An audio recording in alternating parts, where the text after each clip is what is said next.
अस्सलाम वालेकुम, 7 न्यूज़ से मैं हूं आपकी मेजबान अरूज मलिक। आप देख रहे हैं प्रोग्राम पाकिस्तान के साथ। यकीनन आप सब खैरियत से होंगे व्यूअर्स। आज हमारे साथ मौजूद हैं डॉक्टर अब्दुल्ला कैसर जो कि डायरेक्टर हैं रिहैब सॉल्यूशन के, और दूसरी गेस्ट हमारे साथ मौजूद हैं डॉक्टर हबीबा मुर्तजा जो कि क्लिनिकल डाइटिशियन हैं। एक तो हम जानेंगे कि क्लिनिकल डाइटिशियन क्या होती हैं और क्या खुराक जो है या डाइट प्लान जो है सबके लिए मुतवाजन है, एक जैसा ही होना चाहिए। पहले हम चलते हैं डॉक्टर अब्दुल्ला की जानिब और उनसे ये सवाल करते हैं कि जो एक तो रिहैब का सुन के जहन में एक पहला जो ख्याल आता है वो ये आता है कि शायद नशे से रिलेटेड हम कोई बात करने जा रहे हैं, लेकिन यहाँ पे बिल्कुल सिनेरियो चेंज है। रिहैब जो हमारे साथ मौजूद हैं एक्सपर्ट हैं, लेकिन कुछ नई चीजें जो है वो मुतारिफ करवाने जा रहे हैं। अगर आपको जॉइंट्स में पेन है या आपको आर्थराइटिस का मसला है तो किस तरह से हमने एक मैनुअल तरीके से निकल के मशीनरी में की तरफ ट्रांसफर होके किस तरह जल्दी और देर पर रिलीफ पा सकते हैं। तो चलते हैं डॉक्टर अब्दुल्ला की जानिब और उनसे जानने की कोशिश करते हैं कि आखिर क्या मुतारिफ करवाने जा रहे हैं वो। अस्सलाम वालेकुम। वालेकुम सलाम, कैसे हैं आप? अल्हम्दुलिल्लाह मैं बिल्कुल ठीक। अच्छा, एक जो हम बहुत अरसे से एक तरीका का राइज है फिजियोथेरेपिस्ट का या फिजियोथेरेपी जिस तरह से की जाती है मैनुअल तरीके से की जाती है, लेकिन आप कुछ मशीनरी जो है वो दिखाना चाह रहे हैं और कोई डेमो भी हम यकीनन आपको देंगे किस तरह से मशीनरी से हम फिजियोथेरेपी करके ज्यादा अच्छा जो है वो फायदा पा सकते हैं। बिल्कुल। एक तो सबसे पहले इसमें मशीनरी मोडेलिटीज़, एडवांस मोडेलिटीज़ से हम ट्रीटमेंट करते हैं, जिसके अंदर हम थेराप्यूटिक अल्ट्रासाउंड का इस्तेमाल करते हैं, रोबोटिक हैंड ग्लव्स का इस्तेमाल करते हैं जो फालिज के मरीज़ हैं जिनको पैरालिसिस है, एक साइड पैरालाइज होगी हुई है बॉडी की। तो अब तो वैसे ही बहुत ज़्यादा ये चीज़ें जो है ना एडवांसमेंट की तरफ काफ़ी चली गई हुई हैं।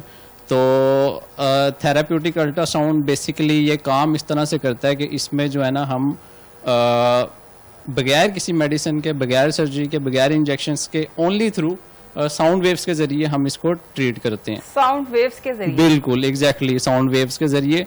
कोई हद तक इसमें कामयाबी मुमकिन है? कैसे भी होता है कि मरीज जो है वो ठीक ही नहीं हो पा रहा, रिकवर नहीं हो पा रहा? इसमें आपको 100% रिकवरी मिलेगी और पहले ही सेशन में मरीज जो है ना वो ऑलमोस्ट 80-70% रिकवर कर जाता और 3-4 सेशन में उसकी पेन और वो बिल्कुल चीज़ें मैनेज हो चुकी होती हैं।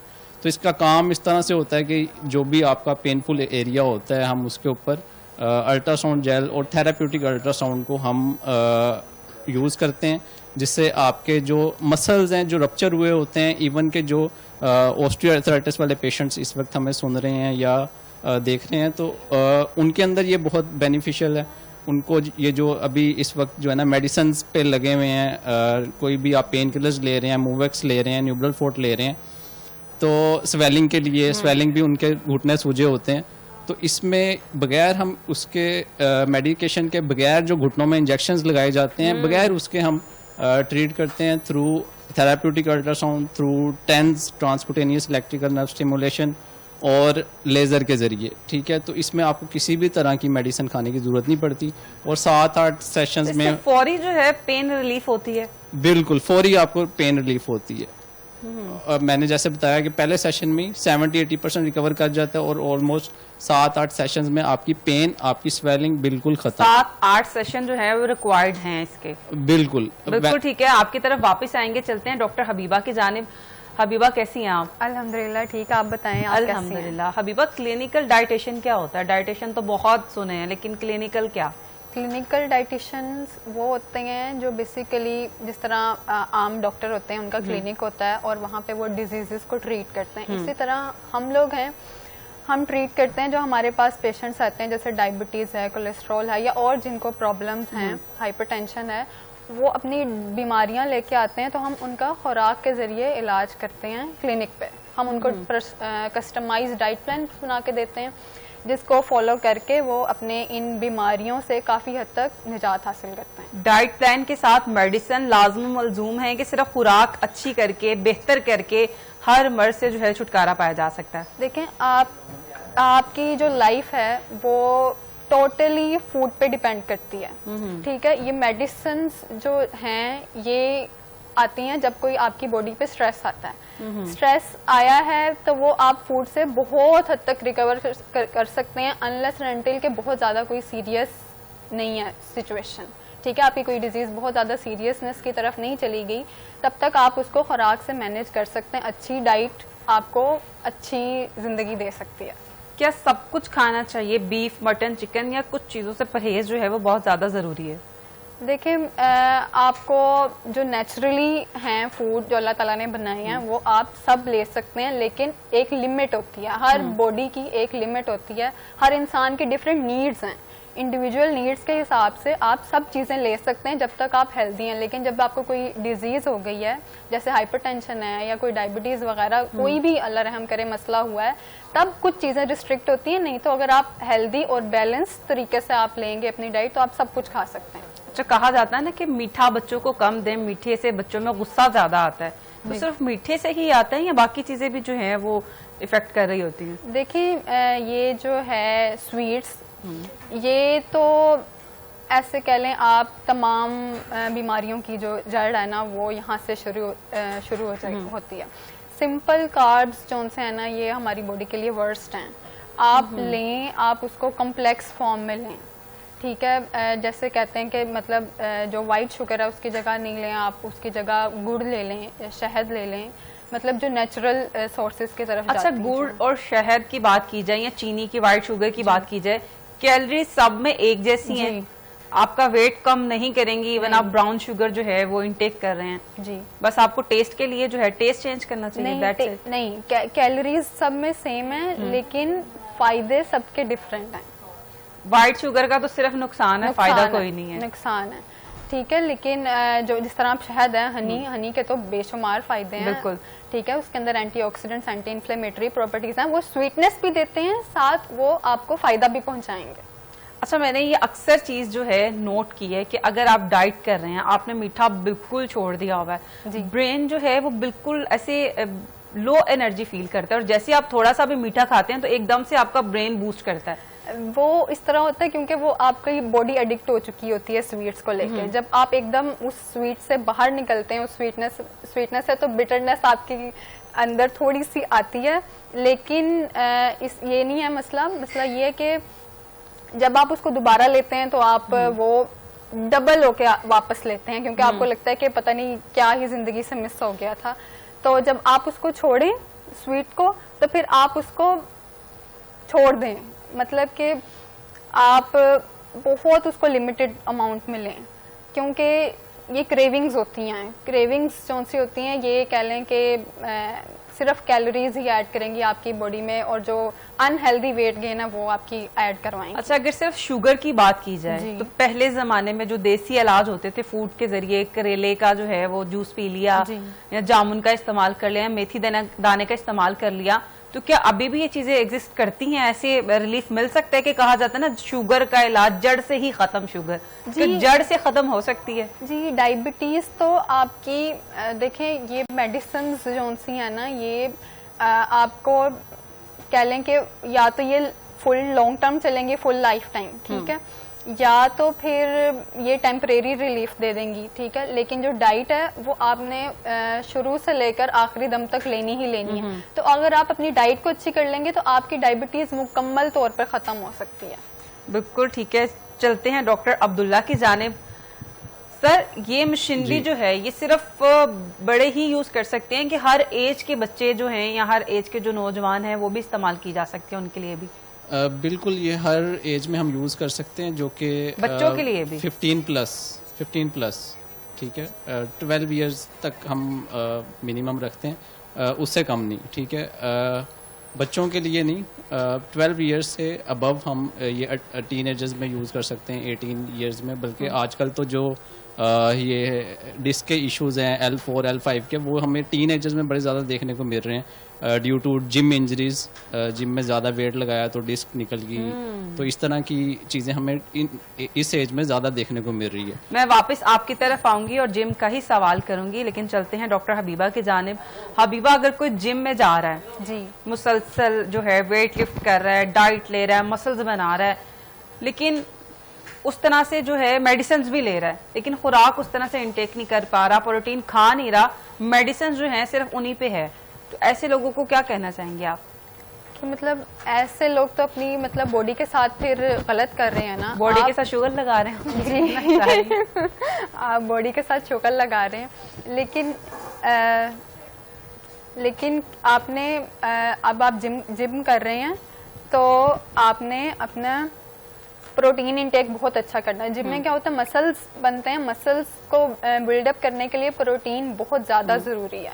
तो आप बल्कि जो जिम करते हैं उनको तो प्रोटीन पाउडर्स वगैरह जो हैं वो तो हैं ही, लेकिन वो तो किडनीज को नहीं मुतासिर करती हैं जो प्रोटीन पाउडर्स आते हैं। जी किडनी, मेरे ख्याल से उनमें किडनी में भी जो है वो स्टोन बनने की एक बड़ी रीजन बनते हैं। जी बिल्कुल, क्योंकि वो एक्सेस प्रोटीन ले लेते हैं। ठीक है, वो ये भी बहुत चीज मैटर करती है। आप प्रोटीन इंटेक कर रहे हैं लेकिन वो भी आपने अपनी बॉडी की नीड्स के अकॉर्डिंग लेनी है। ठीक है, आप ये नहीं कर सकते कि आप जिम कर रहे हैं तो आप फक्के मारना शुरू कर दें प्रोटीन के, उससे फिर आपके मसला होता है किडनीज तो सबसे सस्ता सोर्स प्रोटीन, अच्छे प्रोटीन इंटेक करने का क्या हो सकता है? एग्स, बॉइल्ड एग्स तो आपका बेहतरीन सोर्स है। उसके अलावा आपके पास फिश है, फिश तो चलें एक्सपेंसिव हो गया, लेकिन जो सबसे सस्ता है आजकल चिकन भी सस्ता नहीं है हबीबा, चिकन और फिश जो है वो सेम उसी में जा रहे हैं। जी, तो एग्स मैंने कहा आप एक दिन में कितने अंडे खा लेना जो है वो इनफ है प्रोटीन के लिए? देखें, एक नॉर्मल जो है वो आप 2 एग्स ले सकते हैं अ डे।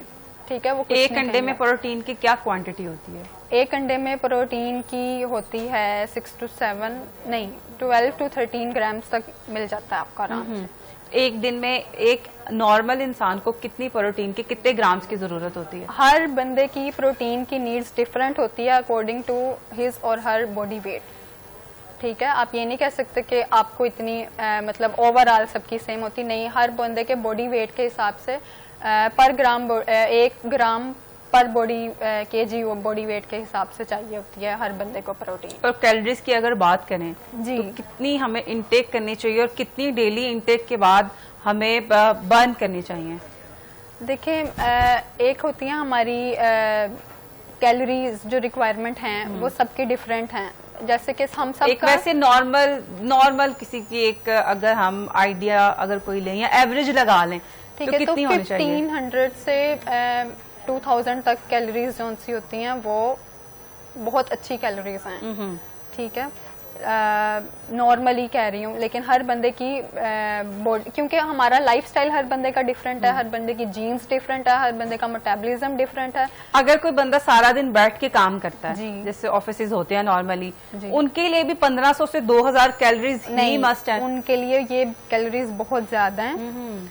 उनके लिए 1500 से कम, 1200 से 1500 के दरमियान में कैलोरीज हैं। ओके, कैलोरीज बर्न करने का सबसे आसान तरीका क्या है? Physical activity.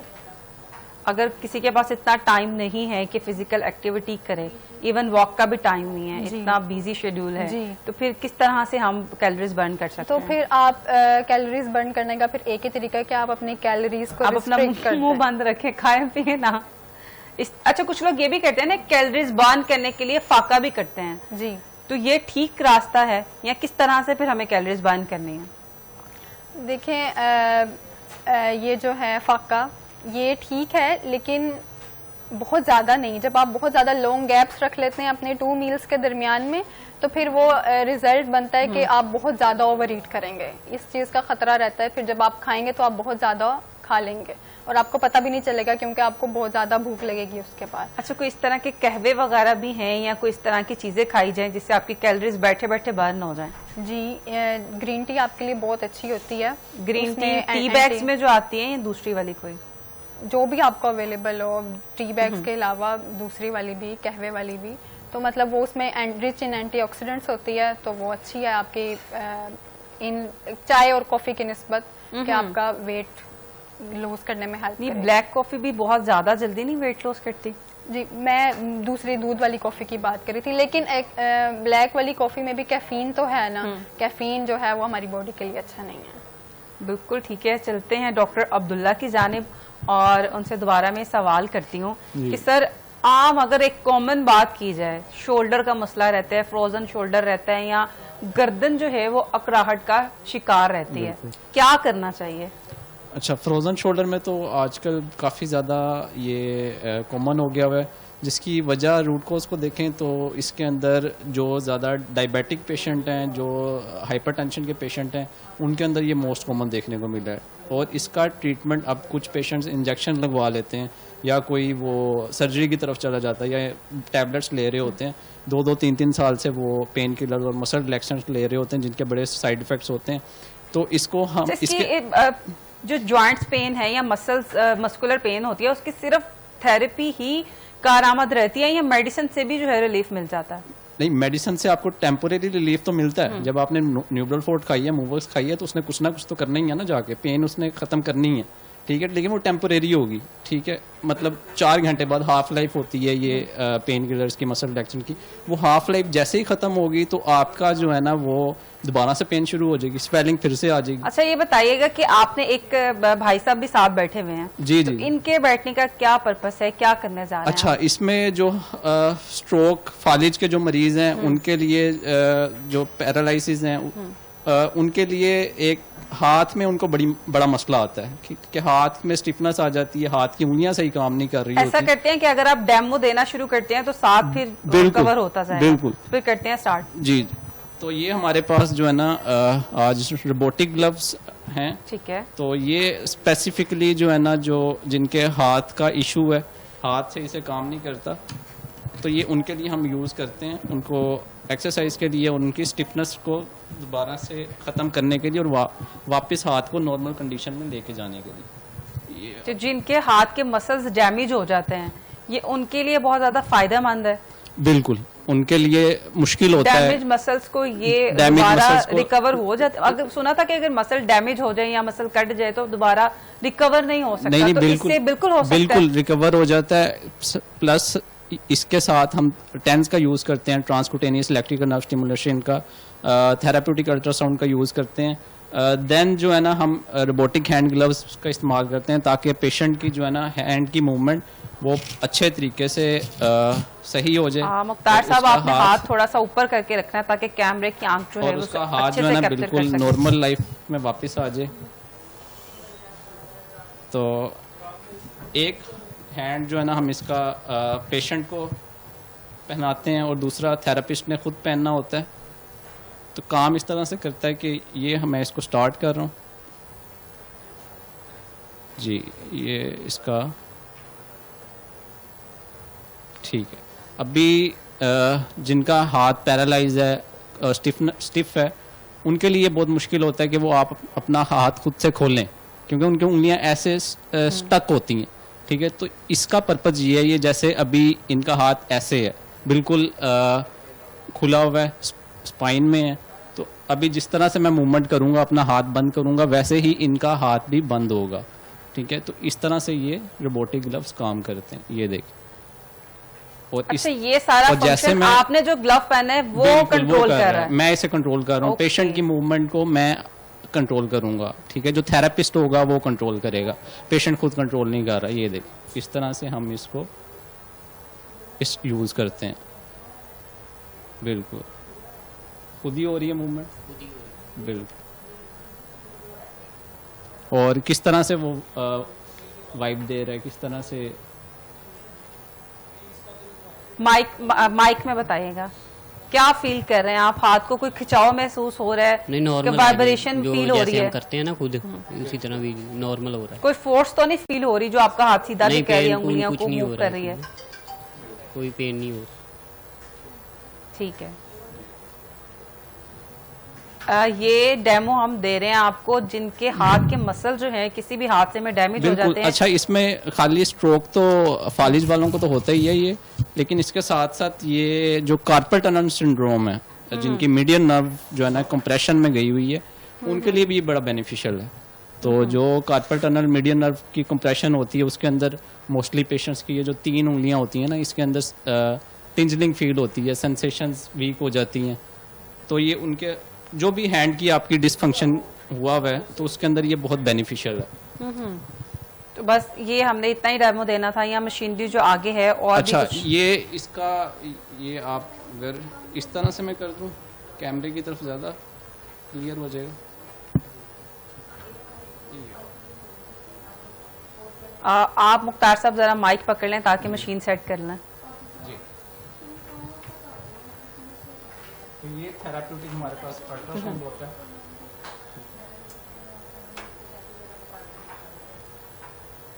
इसका काम ये होता है आप माइक जो है जी, इसका काम ये होता है कि इसके अंदर हमारे पास दो जो है ना मिल जाती हैं, 1 मेगाहर्ट्ज की पावर और 3 मेगाहर्ट्ज की पावर।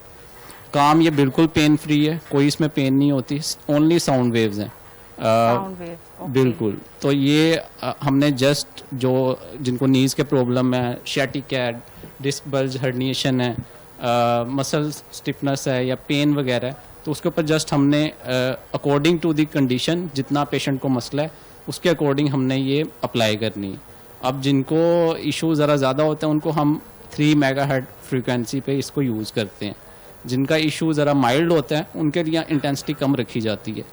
तो ये इसका पर्पज़ होता है। और इसने अंदर से आपकी रिपेयरिंग करनी है। जो जिन लोगों को स्वेलिंग हो जाती है घुटनों में, नीज़ में या शैटिका में पेन बहुत ज़्यादा होती है, तो ये स्वेलिंग भी आपकी ख़त्म कर देता है। और अंदर से एक्सीडेंटल केसेस भी कोई आपके पास आते हैं, किसी की हड्डी टूट गई है या किसी का मसल जो है वो डैमेज हो गया, उनके रोड एक्सीडेंट तो इतनी उनकी रेशो बढ़ चुकी है, तो ऐसे भी रिकवर हो सकते हैं पेशेंट? बिल्कुल, ट्रोमा के साथ आते हैं, एक्सीडेंटल आते हैं, तो उनको हम इसी से ट्रीट करते हैं और उनकी बहुत जल्दी हमें फास्ट रिकवरी देखने को मिलती है। और इसने अंदर से उसकी इन्फ्लेमेशन खत्म कर देनी है। जैसे आपने बात की मसल्स की, तो मसल रप्चर हो जाता है, तो इसका काम ये है कि इसने अंदर से मसल की रिपेयर करनी है, टिश्यू रिपेयर करने, ठीक है, रप्चर मसल को दोबारा से इसने डेवलप करना है। ठीक है, कितने सेशन की जरूरत पड़ती है और कितने गैप से सेशन जो लेना जरूरी है ताकि रिकवरी जो है जल्दी हो जाए? जो सीवियर केसेस होते हैं उसमें तो हम पेशेंट को रेगुलर बुलाते हैं, उसमें गैप हम बिल्कुल नहीं देते। ठीक है, वो रेगुलर उनको थेरेपी की ज़रूरत होती है तो रेगुलर बुलाना पड़ता है। जो माइल्ड होते हैं उनको हम अल्टरनेट सेशंस पे बुलाते हैं, मतलब कि 2 सेशन पहले हो गए उसमें उसकी पेन बिल्कुल नॉर्मल होगी, देन हम जो है ना उसको 1 दिन के बाद बुलाएंगे या 2 दिन के बाद बुलाएंगे और फिर 1 आधा दिन फॉलोअप के लिए, तो वो जल्दी रिकवर हो जाते हैं, उनका ऐसा कोई ज़्यादा इशू नहीं होता। अच्छा, ऐसे भी होता है कि जो खास तौर पे कमर की चोटें होती हैं, अगर आपको बचपन में कोई चोट लगी है वक्ती तौर पे तो आपको फील नहीं होगा, लेकिन जैसे जैसे आपकी एज बढ़ती जाएगी या बुढ़ापे की तरफ आप जाएंगे तो वो पेन जो है वो भी उसी तरह से सर उठाएगी, तो आपको बाद में पता चलता है कि अच्छा आपको डिस्क का कोई मसला हो गया था। ऐसा भी होता है, वो भी रिकवर हो जाती है? बिल्कुल। सबसे पहले तो हम एक तो सिम्टोमेटिक की हमें पता चल जाता है, सिम्टम से ही पता चल जाता है। एक तो पेन जो है ना वो रेडिएट हो रही होगी टांग में, एक टांग में बहुत बड़ा सिम्टम है शैटिका का, डिस्क बल्ज का, L4 L5 या S1 जिनको डिस्क बल्ज है। देन एक और सिम्टम है जो कि आपकी उंगलियों में S1 क्या डिस्क, ये भी हमारे जो है ना बिल्कुल टेल बोन पे मोरा होता है। ठीक है, ये L4 L5 से भी नीचे होता है। ठीक है, जिसको हम टेल बोन की पेन कहते हैं। तो ये बहुत बड़े सिम्टम है कि टांग में दर्द आ रही होती है और उंगलियां सुन्न हो रही होती हैं। ठीक है, तो पेशेंट ये कंप्लेन करते हैं कि हमारी उंगलियों में सेंसेशंस कम हो गई हैं या टिंजलिंग फील हो रही है, तो ये सारी आपकी डिस्क बल्ज हर्निएशन की सिम्टम होती है। और इसमें आपको back pain, low back pain, stiffness शदीद होगी, बटक पे आपको जो है ना वो बहुत ज़्यादा खिंचाव फील होगा। ठीक है, सीधे खड़ा नहीं हुआ जाएगा, सीधे खड़े होंगे तो पाँव में अकड़ा हुआ आएगा और चला नहीं जाएगा, बैंड नहीं हुआ जाएगा, कोई वजन नहीं आप उठा सकेंगे, नीचे नहीं। ऐसे भी होता है ना कि आजकल ये भी बड़ी चीज चल रही है, मोहरे उठाने के लिए भी, कि यहाँ से कुछ मोहरों को ऊपर पुश किया जाता है और आपके मोहरे जो हैं वो अपनी जगह पे वापस आ जाते हैं, क्या ये भी चीजें हो रही हैं? ये खतरनाक तो नहीं है? बिल्कुल हो रही हैं, लेकिन हम बिल्कुल उससे एग्री नहीं करते, वो बिल्कुल ठीक है। वो आपको जस्ट आप कह लें कि उससे आपकी कॉम्प्लिकेशन बढ़ सकती हैं, सीधी सी बात है, उसमें कोई दो राय है ही नहीं। ठीक है, उससे आपकी मे बी आपका स्ट्रेस फैक्टर रिलीज हो सकते हैं, मसल्स ज़रा रिलैक्स हो सकते हैं, लेकिन वो आपकी डिस्क को वापस अपनी जगह पे या उसके सिम्टम्स को रिलीज नहीं कर सकती परमानेंट, जो उसकी रूट कोज है। तो वो बिल्कुल हम बिल्कुल ठीक है, आपने रिस्क नहीं लेना, अपनी सेहत का ख्याल करना और किसी अच्छे डॉक्टर से कंसल्ट करना। चलते हैं हबीबा की जानिब। हबीबा, ये बताइएगा कि शुगर के पेशेंट, दिल के पेशेंट और ब्लड प्रेशर के पेशेंट के लिए खुराक कितनी अहम है? देखिए, ये बीमारियां तो है ही ऐसी जिनको हम सिर्फ खुराक के ज़रिए ही अच्छे तरीके से डील कर सकते हैं। अब जो हमारे हाइपरटेंशन के पेशेंट्स हैं, ब्लड प्रेशर के पेशेंट्स हैं, वो अपनी डाइट में से अगर सॉल्ट का इंटेक बहुत कम कर लें, less than 1500 to 2300 milligram per day तक रखें उसको, तो वो अपने हाइपरटेंशन से बहुत हद तक छुटकारा हासिल कर सकते हैं। ये तो है एक बहुत बेसिक।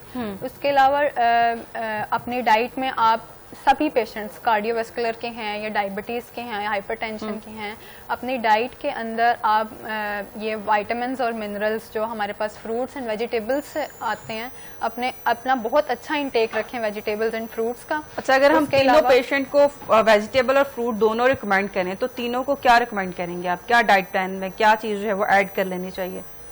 आप अपने एक तो हर मील के साथ आप कोशिश करें कि आपके साथ एक मयरिंग कप में जितना सैलड आता है वो आप इंक्लूड रखें लाजमी।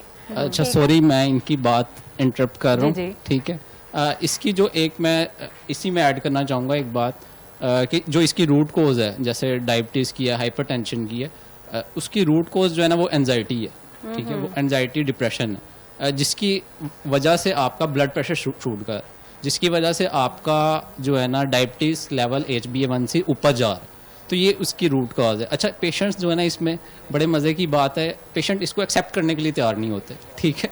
हमारे पास पेशेंट्स आते हैं, जब उनको हम ये डायग्नोसिस देते हैं कि यार आपको ज़रा इजी हो, आपको एनजाइटी होगी, आपको ये डिप्रेशन की आपको सिम्टम्स देखने को मिल रही हैं, तो एंजाइटी और डिप्रेशन में फ़र्क क्या है? एनजाइटी, ये आपने अच्छा क्वेश्चन किया है। एनजाइटी आप कह लें कि ये एंशियस, हर जो एक बंदा हर मामले में हर चीज़ में एंशियस रहेगा, हर वक्त रहेगा, ठीक है, तो वो अल्टीमेटली ना वो डिप्रेशन का शिकार हो, ठीक है।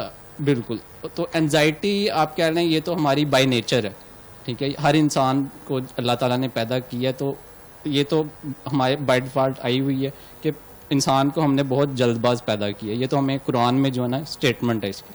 लेकिन जो बंदा मुसलसल एंशियस रहेगा, एंजाइटी का शिकार रहेगा, वो अल्टीमेटली डिप्रेशन का शिकार होगा, ठीक है। तो उसकी वजह से आपका ब्लड प्रेशर लेवल ऊपर जाएगा। जो लोग हाई वेट हैं, ज़्यादा वजन है उनका, वो लोग they go for high blood pressure, और जिनका वजन कम है, ठीक है, वो उनका ब्लड प्रेशर गिरेगा। अच्छा, क्या डॉक्टर्स जो बात करते हैं एंजाइटी की और डिप्रेशन की, क्या खुद भी शिकार होते हैं या बहुत अच्छी बैलेंस लाइफ गुजारते हैं? नहीं, बिल्कुल बैलेंस रखना पड़ता है आपको। आपने पेशेंट ठीक करने हैं तो आपको खुद भी अपने आप को रखना पड़ता है, मैनेज रखना पड़ता है, डाइट को प्रॉपर रखना पड़ता है।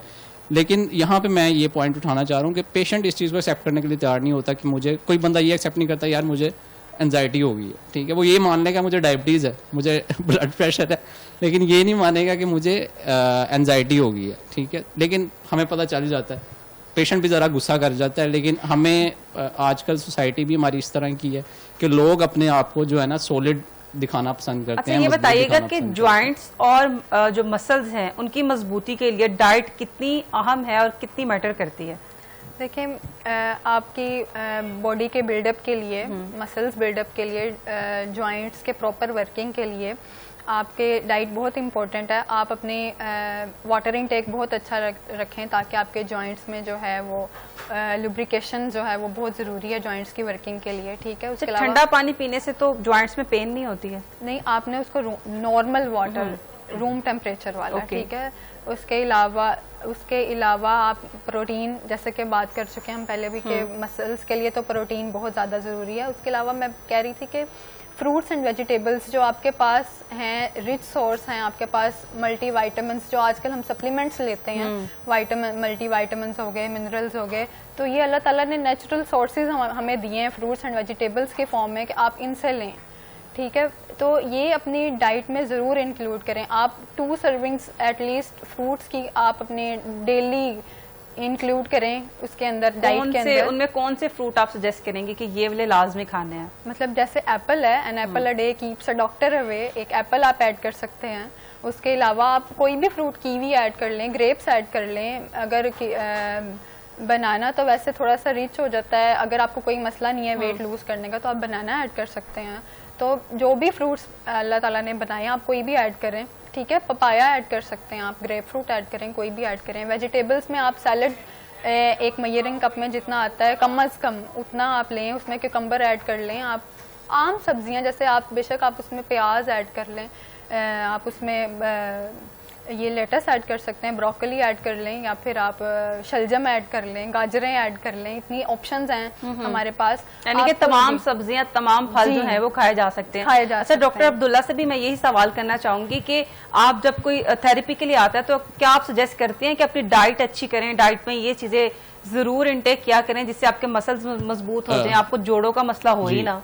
बिल्कुल, इसमें हम सबसे पहले तो ये रिकमेंडेशन देते हैं कि आपने जो है ना वाटर इनटेक अपना बहुत अच्छा रखना है, अपने इलेक्ट्रोलाइट्स बॉडी के बहुत अच्छे रखने, ठीक है, क्योंकि ये जो आपको मसल्स बार बार पुल होते हैं या पेन्स निकल आती हैं, इसकी बहुत बड़ी वजह होती है कि आपके बॉडी के इलेक्ट्रोलाइट्स जो है ना वो कम है, ठीक है, और आपके multivitamin level, vitamin D, vitamin B6, B12 और विटामिन B कॉम्प्लेक्स आ जाते हैं इसमें, कैल्शियम ये आपका ड्रॉप हुआ हुआ है, तो ये बहुत ज़्यादा बड़ी वजह है। तो हम ये रिकमेंड करते हैं कि आप पानी का इंटेक अच्छा रखें, अपने इलेक्ट्रोलाइट्स बेहतर रखें। अच्छा, जो फॉर्मूला मिल्क आए हुए हैं मार्केट में, हड्डियां मजबूत करते हैं, जोड़ मजबूत करते हैं, क्या वो भी कारआमद रहते हैं अडल्ट्स के लिए? सॉरी, कौन सा formula? Formula milk, different brands के आते नहीं, हैं। बिल्कुल नहीं, बिल्कुल नहीं, वो बल्कि उल्टा और आपको हड्डियों को मजबूत नुकसानदेह करने होते के हैं, लिए। ठीक है, वो आपको ऑस्टियोप्रोसिस की तरफ लेके जाते हैं। फीमेल्स जो सुन रही हैं उनको पता होगा, इनको ज़्यादा ऑस्टियोप्रोसिस की प्रॉब्लम फीमेल्स में बहुत कॉमन होती है। तो ये दूध अगर आपने लेना है तो आप लो फैट मिल्क लें और कोशिश करें कि अगर गाय का मिल जाए तो वो ज़्यादा आपके लिए बेनिफिशियल होगा। वैसे ये अभी बता रही थी डॉक्टर साहिबा के जो हाइपरटेंशन की डाइट वगैरह इन्होंने जो बताई है, उसमें मैं एक चीज़ रिकमेंड करना चाहूँगा कि इन्होंने तो बता दिया कि जो चीज़ ऐड करनी है और जो आपने नहीं लेनी वो बहुत ज़रूरी है, जो आपने अवॉइड करनी है। उसके अंदर हमारे पास जो है ना, हमारा डेयरी नहीं लेना चाहिए, दूध, दही, पनीर, देसी घी, ये चीज़ें नहीं ले सकते। डेयरी को बिल्कुल माइनस करना है। बिल्कुल, आपको देखना पड़ेगा, डेयरी ले ही नहीं सकते। मैं आई एम प्रिटी श्योर कि जो भी बंदा जिसको है ब्लड प्रेशर का इशू, डायबिटीज़ है, IBS भी हो जाता है इसमें ना, इरिटेबल बाउल सिंड्रोम, तो वो ले ही नहीं सकता सर, डेयरी वो अफोर्ड ही नहीं कर सकता। क्या कहना चाहेंगे डॉक्टर हबीबा इस बारे में? देखें, डेयरी जो सा है वो सबसे ज़्यादा फैटी होता है, ठीक है, उसमें फैट कंटेंट बहुत ज़्यादा होता है। तो जैसे आपकी बॉडी में फैट कंटेंट ज़्यादा होगा, आपकी बॉडी स्ट्रेस में जाएगी, तो जब आपकी बॉडी पे स्ट्रेस इंक्रीज होगा और ऊपर से आप हाइपरटेंशन का शिकार भी हैं, तो वो डबल स्ट्रेस हो जाता है, तो आपकी बॉडी इतना वर्कलोड नहीं ले सकती। अच्छा, जो ओवरवेट हैं, थोड़े से बल्की हैं, वो ज्यादा स्ट्रेस में जाते हैं, जिनका वेट ज्यादा है। आप असल में आपकी बॉडी को ज्यादा वर्क करना पड़ता है ना, आपके फैट कंटेंट ज्यादा है, ठीक है, आपका मेटाबॉलिज्म स्लो है, आपकी बॉडी को बहुत ज्यादा वर्क करना पड़ रहा है फूड को जो आपने लिया है डाइजेस्ट करने के लिए। ऊपर से फिर ओवरवेट लोग लेते भी हैं तो फास्ट फूड ज्यादा इंटेक हुआ हुआ ज्यादा, ठीक है, या फिर वो सिंपल कार्ब्स लेते हैं, कॉम्प्लेक्स कार्ब्स नहीं लेते, जिसकी वजह से फिर उनका सिंपल कार्ब्स और कॉम्प्लेक्स कार्ब्स में क्या डिफरेंट है? जैसे कि ये white sugar, white bread, white rice, ये सारे सिंपल कार्ब्स हैं, और ये जो ब्राउन शुगर, ब्राउन राइस और ये सारी चीजें ये कॉम्प्लेक्स कार्ब्स हैं, और इसके अलावा ओट्स वगैरह ये सारे कॉम्प्लेक्स कार्ब्स हैं। ये जो हैं ये बॉडी के अंदर इजीली फाइबर एक तो इंक्रीज करते हैं, और फाइबर जो सा है ये हमारी बॉडी के लिए अच्छा है, क्योंकि ये हमारी बॉडी से फ्री रेडिकल्स को, जो मेनली जो स्ट्रेस कॉजिंग रेडिकल्स हैं, उनको रिलीज करने में हेल्प करते हैं। ऐसी क्या चीज खाई जाए कि मेटाबॉलिज्म जो है वो थोड़ा फास्ट काम करे और ज्यादा हम अच्छे तरीके से मतलब खाते पीते रहें? जी, हाई फाइबर और साथ वाटर का इंटेक अच्छा हो। ठीक है, ठीक है। अभी आपने फाइबर से मना नहीं किया, चावल वगैरह उनमें ज्यादा फाइबर नहीं होता है। नहीं, चावल वगैरह में ये फाइबर नहीं होता। ओके, फाइबर नहीं होता, तो ये चीजें इसलिए नहीं लेते हैं क्योंकि इनमें फाइबर कम होता है, ये सिंपल कार्ब्स होते हैं। फाइबर जो है वो हमारा कॉम्प्लेक्स कार्ब है, ठीक है। उसके अलावा आप इसमें जब आप सैलड्स वगैरह इंक्लूड करते हैं तो आप मल्टीविटामिन्स, मिनरल्स भी मिल जाते हैं आपको साथ, तो ये एक बहुत अच्छा मील प्रिपेयर हो जाता है आपका। अच्छा, ऐसे भी तो होता है ना कि सैलड कई लोग नहीं डाइजेस्ट कर पाते, फिर सैलड डाइजेस्ट नहीं कर पाते, वो उनके लिए उनको होते हैं स्टमक इश्यूज, ठीक है, उनकी एसिड का मसला होता है स्टमक में, या कोई अल्सर वगैरह या कुछ भी इस तरह का मसला होगा, तो फिर उनकी नीड्स के अकॉर्डिंग कि वो कौन सा कौन से स्पेसिफिक फ्रूट्स एंड वेजिटेबल्स हैं जो नहीं उनको कर पा रहे, सारे नहीं होते, इस तरह नहीं होता कि वो सारे ही ना कर पाए, तो फिर वो जो कर सकते हैं उस तरह, या फिर अगर वो रॉ फॉर्म में नहीं कर सकते उनको डाइजेस्ट, तो फिर हम उनको सौते करके दे सकते हैं या स्टीम करके दे सकते हैं। तो वेजिटेबल्स और इनको इंक्लूड करने के बहुत से तरीके हैं, ठीक है। आप स्टीम करके ले लें, आप किसी को बॉईल करके ले सकते हैं तो बॉईल करके ले लें, या आप किसी को सौते करके ले सकते हैं, बिल्कुल थोड़े से बॉईल करके तो उनका वो जो ग़िज़ाइयत होती है वो वेस्ट नहीं हो जाती। बिल्कुल शैलो सब हम उसको बॉईल करेंगे, ठीक है। बिल्कुल इस तरह नहीं कि हमने उसको आधे घंटे के लिए पकने के लिए बिल्कुल ठीक है। सर डॉक्टर अब्दुल्ला की जानिब चलते हैं। एक चीज मैं ऐड करना चाहूँगा, जो डेयरी की इन्होंने बात की कि जो फैटी लोग हैं, जो ओबीज हैं, डेयरी करता गया, डेयरी जब आप लेंगे तो उससे एक तो आपको IBS होगा, आपका पेट फूल के बाहर आ जाएगा, ठीक है। और दूसरा आपको कभी कॉन्स्टिपेशन, कभी डायरिया, इस तरह के सिम्टम्स आएंगे, स्टमक अपसेट हो जाएगा, फिर आप गैविस्कोन के सिरप पियेंगे। तो ये चीज़ें डेयरी जो है ना बहुत ज़्यादा काम ख़राब करता है, जिनको हाइपरटेंशन और HbA1c, हाइपरटेंशन के लोग जो हैं उनको नहीं इंटेक करना, बाकी डेयरी जो है अभी आपने कहा कि दूध वगैरह का इस्तेमाल करना ठीक है जोड़ों वगैरह के लिए, तो जो हाइपरटेंशन के लोग हैं वो फिर क्या यूज करें, ये डॉक्टर अब्दुल्ला ही बताएंगे। इसमें मैं आपको बता दूं, हाँ, लेना किस तरह है। अब आपके डेयरी में 3-4 चीज़ें होती हैं, कैल्शियम होता है, विटामिन B होते हैं, B6, B12 होते हैं। तो वो आपने देखें, अगर तो आपकी एज 30-35 अबव है, आप अपना टेस्ट करवा के भी देख सकते हैं कि आपका vitamin B12 level, calcium level कहाँ पे लाए कर, ठीक है। अगर तो वो कम है, देन आपने कैल्शियम की CAC लेनी है, या मल्टीविटामिन कोई भी आप अच्छी सी ले सकते हैं, ठीक है, जिसमें आपको विटामिन B सारे मिले हैं और कैल्शियम मिले, तो ये आपने उसका अल्टरनेट करना है। अच्छा, ये परमानेंट नहीं है कि आपने बस पूरी ज़िंदगी छोड़ देना। जब तक आपको ये सिम्टम्स हैं, आपको ये ट्रिगर कर रही है, आपका ब्लड प्रेशर ऊपर नीचे हो रहा है, आपको HbA1c, डायबिटीज़ आपकी ऊपर नीचे हो रही है, सिर्फ एक महदूद मुद्दत के लिए आपने जो है ना इसको अवॉइड करना है, देन आप ले लें बाद में। ठीक है। अच्छा सर, जो ग्रोइंग एज में बच्चे हैं और अक्सर जो है बोन्स पेन का या जॉइंट पेन की कंप्लेन करते हैं, उनके लिए क्या किया जाए? उनको तो थेरेपी की जरूरत नहीं होती। बिल्कुल, उनको यही कहा जाएगा कि वो अपनी डाइट का ख्याल बहुत अच्छा रखें, ठीक है। नींद अपनी प्रॉपर रखें, ये मैं अपने सब पेशेंट्स को कहता हूँ कि रात की नींद बहुत ज़रूरी है, ठीक है। रात को आप जो नाइट का हमारा फर्स्ट हाफ है उसके अंदर बहुत ज़रूरी है कि आप गहरी नींद में, आपकी बॉडी खुद को रिपेयर करती है, आपका मेलाटोनिन लेवल रिलीज़ होता है, आपकी बॉडी रिपेयर कर रही होती है। तो उन जो लड़के हैं, बच्चे हैं, उनको अपनी नींद का बहुत ज़्यादा ख्याल रखना चाहिए और अपनी डाइट अच्छी रखें। दूध दही, उनको कोई मसला नहीं है, वो दूध दही लें जो है ग्रोइंग किड्स हैं उनके लिए तो बिल्कुल डेयरी बहुत ज़्यादा इम्पोर्टेंट है। चले हमारे दोनों डॉक्टर्स की किसी बात पे हम मुत्तफिक तो हुए। बिल्कुल नहीं, डेयरी जो ग्रोइंग किड्स हैं उनके लिए बहुत ज़्यादा ज़रूरी है। देखें, जो आप योगर्ट है या फिर आपके पास मिल्क है, ये रिच सोर्स हैं कैल्शियम के, विटामिन D के, तो ये आपकी बॉडी के लिए असल में बहुत ज़्यादा ज़रूरी हैं। लेकिन ये हम रिस्ट्रिक्ट तब करते हैं जब आपके साथ कोई बॉडी के साथ मसला होता है, स्ट्रेस होता है, कोई डिजीज़ आप पे हमला करती है, तो हम इसको रिस्ट्रिक्ट करते हैं। अदरवाइज अगर आपको कोई इशू नहीं है, कोई आपको IBS का मसला नहीं है, स्ट्रेस को फूड के जरिए, हम डाइट के जरिए कैसे मैनेज कर सकते हैं? आप अपनी डाइट में एंटीऑक्सीडेंट्स, आप अपनी डाइट में एंटी इन्फ्लेमेटरी फूड्स, ये सारे वही हैं फ्रूट्स एंड वेजिटेबल्स जिन पे मैं इतना जोर दे रही हूँ। इनके अंदर अल्लाह ताला ने नेचुरली एंटीऑक्सीडेंट्स और एंटी इन्फ्लेमेटरी प्रॉपर्टीज रखी हुई हैं, एंटी माइक्रोबियल प्रॉपर्टीज रखी हुई हैं। कोई ऐसा फ्रूट है जिसके खाने से मूड अच्छा हो जाता है? मूड अच्छा हो जाता है, बनाना खाने से फ्रूट एक ऐसा है जिससे आपका मेलाटोनिन लेवल जो है वो राइज करता है और आपके जो है वो अच्छा होता है आपका मूड। तो बनाना खाना चाहिए अगर आपका मूड नहीं अच्छा हो। लेकिन बनाना आपने बोला जो वेट थोड़े कॉन्शियस है उनके लिए नहीं है, हाँ, फिर वो क्या करें? कैलोरीज थोड़ी सी ज्यादा होती है, लेकिन वो चलें आधा खा लें लेकिन अपना मूड अच्छा करें। आपका मूड अच्छा होगा, आप हैप्पी होंगे, तो फिर आप दोबारा डाइट शुरू कर सकते हैं। कभी ऐसा हुआ कि आपका मूड ठीक नहीं है, आपने सोचा अच्छा चले आज मैं बनाना खाती हूँ, मेरा मूड अच्छा हो जाएगा, ऐसा कभी हाँ, मैं तो खुद ये कर लेती हूँ, बनाना खाने से वाकई फर्क पड़ता है। कोई भी आप मतलब आप डेट्स ले सकते हैं साथ, ठीक है। तो और ग्रोइंग किड्स के लिए तो आप इस तरह एक स्मूदी सी भी बना सकते हैं, आप मिल्क के साथ बनानास और डेट्स ऐड करके उनको दें, उनके हेल्दी वेट गेन में भी ये अच्छा होगा।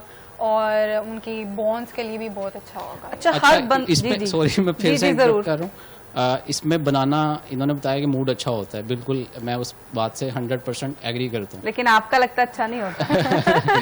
नहीं, मैं उन पेशेंट्स का बता रहा हूँ जिनको ओसीडी है, जिनको स्किज़ोफ्रेनिया है, जिनको बाइपोलर है, जिनको पैनिक अटैक्स का इशू है, वो जब बनाना लेंगे उनको उनके सिम्टम्स ट्रिगर होंगे, ठीक है, उनकी एंजाइटी ट्रिगर होगी। तो जितने भी मुझे ओसीडी वाले सुन रहे हैं, स्किज़ोफ वाले सुन रहे हैं, बाइपोलर वाले सुन रहे हैं, जिनको ये इश्यूज हैं, तो वो बनाना अवॉइड करें। वो क्या करें फिर? वो वो बनाना की जगह कोई और फ्रूट खा बिल्कुल। ले। कौन सा खाएं ये भी बता दें। एक तो फल। अच्छा, हबीबा जो है वो डाइट प्लान बताती हैं, तो डॉक्टर साहब जो है आगे से पाबंदियां शुरू कर देते हैं। ये वैसे अच्छा है मैं भी कि आप पूरा का काउंटर पूरा कर रहे हैं। न्यूट्रिशनिस्ट हो गया हूँ। क्या हबीबा से सुन सुन के तो नहीं एक्सपर्ट हो गया आप? नहीं, ड्यूरिंग स्टडी गुलाब देवी से मैंने अपनी पढ़ाई की है, हमीर लतीफ़ में काम किया, तो पेशेंट्स के साथ एक्सपीरियंस के थ्रू मुझे ये चीज़ें देखने को यानी कि इम्प्रूव होती गई हैं डाइट की, तो पूरा का पूरा न्यूट्रिशनिस्ट ही बन गया। अच्छा, कुछ ऐसे लोग भी आते हैं हबीबा जो चाहते हैं कि उनका वेट गेन हो जाए? जी बिल्कुल आते हैं, ऐसे पेशेंट्स भी आते हैं। असल में इस तरह होता है कि कुछ लोग इस तरह के होते हैं, उनका मेटाबॉलिज्म बहुत ज़्यादा फास्ट होता है बाय नेचर, ठीक है। बहुत रेयर होंगे ऐसे हाँ लोग। जी, बहुत ज्यादा रेयर होते हैं इस तरह के, लेकिन होते हैं। वो कहते हैं कि हम कुछ भी खा लें तो हमारा वेट जो है वो गेन नहीं होता, ठीक है। तो लेकिन अब इसका मतलब ये नहीं है कि वेट गेन नहीं हो रहा तो आप कुछ भी खाते ही जा रहे हैं, ठीक है, आप फास्ट फूड खा लें ये वो, लेकिन उससे आपका अगर वेट गेन नहीं हो रहा, लेकिन ये चांसेस हैं कि आपको अदर डिजीजेस हो सकती हैं, ठीक है। लो इसके लिए हम उनको कस्टमाइज पे डाइट प्लान बना के देते हैं, ताकि और फिर ये हर बंदे का फिर डिफरेंट हो जाता है कि उनका वेट गेन किस तरह होता है। किसी का बहुत जल्दी वेट गेन शुरू हो जाता है, फिर किसी का बहुत आहिस्ता आहिस्ता शुरू होता है, लेकिन होती चीजें उनमें भी इसी तरह ही है कि आपने अपने हेल्दी डाइट, जितनी आप बैलेंस डाइट लेंगे, जितना आप अपने पोर्शन साइज को देखेंगे खाने में, उतनी ही आपकी जो है वो हेल्दी लाइफ होगी। बिल्कुल ठीक है। डॉक्टर अब्दुल्ला के पास चलते हैं। अच्छा सर, ये जल्दी से बताइएगा कि अपनी रोजमर्रा जिंदगी में ऐसी कौन सी एक्टिविटीज हैं कि हम शामिल कर लें कि हमारे ज्वाइंट जो हैं वो भी मजबूत हो जाएं, मसल्स भी जो हैं वो मजबूत हो जाएं? अच्छा, एक तो पहले भी मैंने बताया कि अपने इलेक्ट्रोलाइट्स पूरे रखें, वाटर इनटेक बहुत अच्छा रखें। अब वैसे भी मौसम गर्मियाँ आ रही हैं तो पानी का इंटेक रिक्वायर्ड कितना वाटर इनटेक? वाटर इनटेक आप 7 से 8 गिलास तो मिनिमम आप लें, ठीक है। जब 24 घंटे में मैक्सिमम आप 3 लीटर्स तक ले सकते हैं अ डे। बिल्कुल। और इसके अलावा अपने आप को रोज ऐसा नहीं है अब जिम में आप जा रहे हो 1.5 घंटा लगा रहे हो और स्टार्ट ही आपने कर दिया 1.5 घंटे से, ऐसा नहीं है। आप रोज अपनी लाइफ में रूटीन में सिर्फ 30 मिनट की एक्टिविटी लें, थोड़ा लेकिन मुसलसल का रोजाना, वो आपको बहुत बेनिफिशियल देगा, जिसमें आप साइकिलिंग ऐड कर सकते हैं, आप रनिंग ऐड कर सकते हैं। अच्छा, मैं यहाँ पे एक चीज ऐड करना चाहूंगी कि घर में रहती हैं जो खवातीन, वो कहती हैं कि हम सारा दिन काम करते हैं और वो हमारी फिजिकल एक्टिविटी होगी, फिजिकल एक्टिविटी की बात हो रही थी, तो ऐसा नहीं होता। आप घर में जितना मर्जी काम कर रहे हैं, आपने बच्चे संभाले हुए हैं, आपने जो मर्जी करें, लेकिन वो आपकी फिजिकल एक्टिविटी में इंक्लूड नहीं होगा। फिजिकल एक्टिविटी हम इस मामले में ये लेते हैं कि आप कोई भी काम आधे घंटे के लिए, जैसे उन्होंने कहा कि 30 मिनट्स मुसलसल कर रहे हैं और उससे आपका हार्ट रेट इंक्रीज हो रहा है। बिल्कुल ठीक है। यानी कि जो घर में काम करती हैं खवातीन, जो घर संभालती हैं, वो एटलीस्ट 30 मिनट वॉक जरूर करें। बहुत शुक्रिया। डॉक्टर हबीबा हमारे साथ मौजूद थी, बहुत शुक्रिया। डॉक्टर अब्दुल्ला हमारे साथ मौजूद थे। हमने कोशिश की अवेयर करने की कि मेडिकल कितना जदीद होता जा रहा है, मेडिसिन से किस तरह से जान छुड़वाई जा सकती है। मिलते हैं अगले प्रोग्राम में, हमारे साथ रहेगा। अल्लाह हाफिज।